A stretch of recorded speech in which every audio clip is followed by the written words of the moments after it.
Hello साथियों, कैसे हैं? तो जो स्टूडेंट्स सीबीएसई बोर्ड एग्जाम 2024 में इम्प्रूवमेंट एग्जाम दे रहे हैं, जो 2023 में पास आउट थे, वो सब बच्चे इम्प्रूवमेंट के लिए अप्लाई किए हैं। उन सब बच्चों को काफी कंफ्यूजन है कि मैं इम्प्रूवमेंट में अगर एब्सेंट हो जाऊं तो क्या होगा, और जो बच्चे अगर 2 सब्जेक्ट में अप्लाई किए हैं, 3 सब्जेक्ट में अप्लाई किए हैं, उसमें सारे का सारा देना है या फिर 1-2 अगर एब्सेंट हो जाते हैं तो क्या दिक्कत है? और अगर 5 में अप्लाई किए हैं, 1-2 में एब्सेंट हो जाते हैं तो क्या दिक्कत है?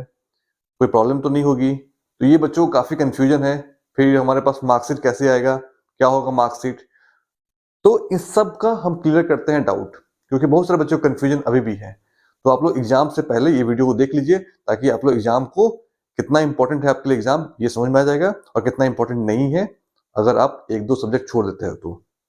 फटाफट चलते हैं, तो इस चीज को समझते हैं पहले कैसे। तो एक्चुअली इंप्रूवमेंट वही बच्चे दे रहे हैं जो पीसीएम से जेईई मेंस की तैयारी कर रहे हैं, एनआईटी, ट्रिपल आईटीज, जीएफटीआईज, उस सब के लिए वो 75% क्राइटेरिया के लिए वो इंप्रूवमेंट के लिए अप्लाई किए हुए हैं मैक्सिमम बच्चे। तो मैं लेके आया हूं जेईई एडवांस 2023 का ब्रोशर। उस ब्रोशर को देखने के बाद आपको क्लियर हो जाएगा कि आपको करना क्या है। इस चीज को, इस कंफ्यूजन को समझने के लिए कि हमको एक्चुअली करना क्या है, और हम जिसका यूज जिसके लिए कर रहे हैं उसके ब्रोशर को हम लोग स्टडी करते हैं, जेईई एडवांस के ब्रोशर को स्टडी करते हैं। तो सबसे पहले आप लोगों को क्लियर हो जाना चाहिए कि आपके पास 2 चीज है क्राइटेरिया, 75% क्लास 12th और टॉप 20 परसेंटाइल क्लास 12th। तो सबसे पहले हम डिस्कस करते हैं 75% सीबीएसई बोर्ड क्राइटेरिया क्या है, तो उसमें क्या रिक्वायरमेंट है। तो चलते हैं, फटाफट देखते हैं बिल्कुल इजीली। आप सबको पता है regarding the aggregate marks of 75%, 65% for SC ST and PWD, 75% for general, you all know.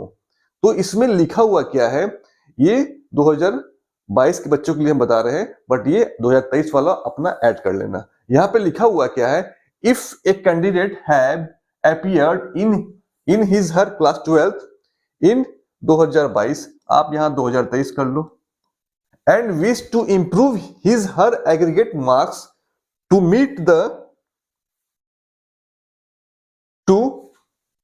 The aggregate marks of 75% criteria, he can reappear for any number of subjects, मतलब कि मिनिमम 1 मैक्सिमम 5 में apply कर सकते हैं, 6 में भी apply कर सकते हैं अगर 6 सब्जेक्ट है तो। Any number subject wish for improvement के लिए। The percentage marks in this situation will be calculated by considering the marks obtain इन 2022 और 2023, यानी आप कर लेना यहां 2023 और 2024, विच एवर इज हाइयर, जो इसमें से हाइयर हो, इन द रिस्पेक्टिव सब्जेक्ट्स, आपके पार्टिकुलर सब्जेक्ट्स में, मतलब बेस्ट ऑफ 2 या बेस्ट ऑफ 3 कर सकते हो, इन his her 2 attempts in 2022 and 2023। Clear? तो ये आपको समझ में आ गया होगा कि आपको जो 2 आपका एग्जाम दिए हैं, एक बार फर्स्ट टाइम मेन बोर्ड में, एक बार जो 2024 में देने जा रहे हैं इंप्रूवमेंट का, उसमें से बेस्ट ऑफ 2 निकाल के आपको 75% लेके आना है। आपको समझ में आ गया होगा कि आपको करना क्या है। ओके, पीयर, तो ये 75% क्राइटेरिया हो गया। क्लियर? ओके, अगर मान लो आपके पास 74% है, आप 1% के लिए 1 सब्जेक्ट का एग्जाम दे दो, ठीक है ना, 2 सब्जेक्ट का एग्जाम दे दो। ओके, तो इस तरह से आपको देना है। अगर आपको 72% है, 3% इंप्रूव करना है, तो 3% के हिसाब से आप 2 सब्जेक्ट का अप्लाई कर दो। लगता है कि 2 सब्जेक्ट के देने से मेरा इंप्रूव कर जाएगा, 2 का अच्छे से 2 एग्जाम। क्लियर? अब बताती है टॉप 20 परसेंटाइल।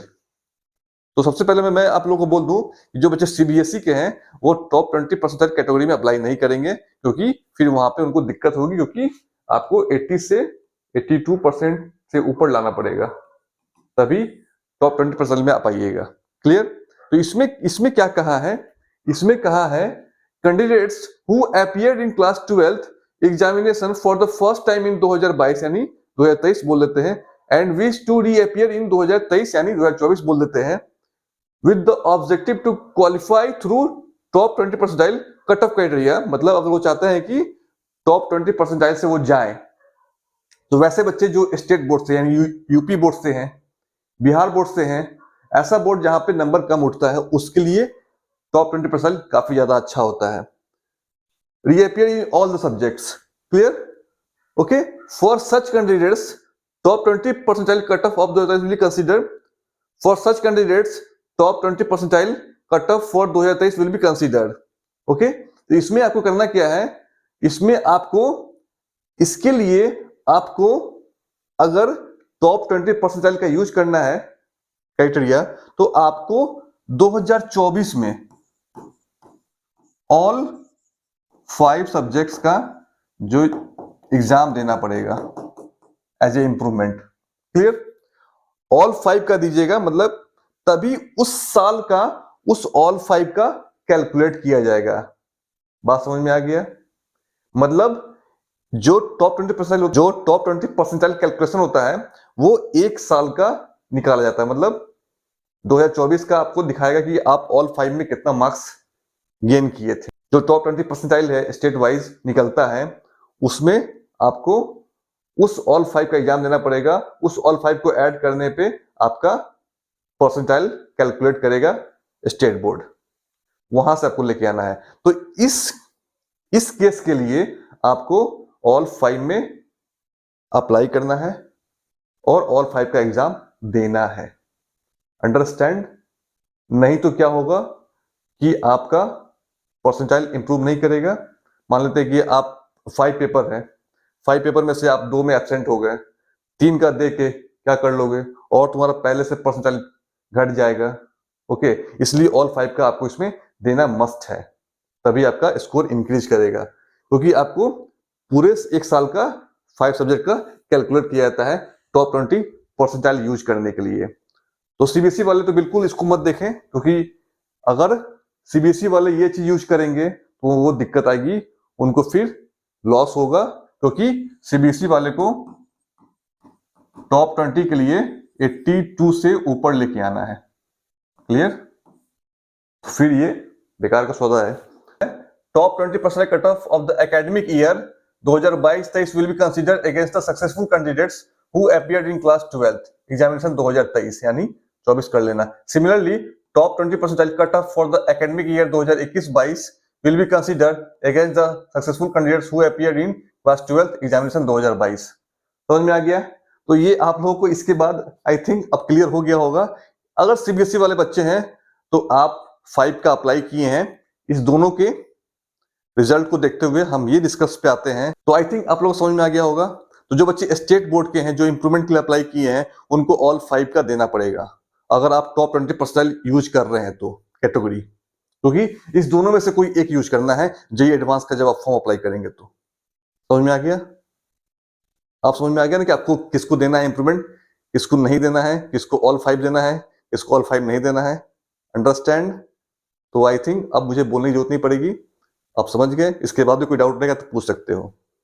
ओके, और अपने एग्जाम की तैयारी अच्छे से कीजिए, इंप्रूवमेंट कीजिए, 75% क्राइटेरिया में जाइए, यहाँ पे आपको ऑप्शन है, आप इंप्रूव कीजिए अपना मार्क्स। ये मेरा व्हाट्सएप नंबर है और ये केकेपी क्लासेस है, इस पे मैं डाल दूंगा इसका पीडीएफ।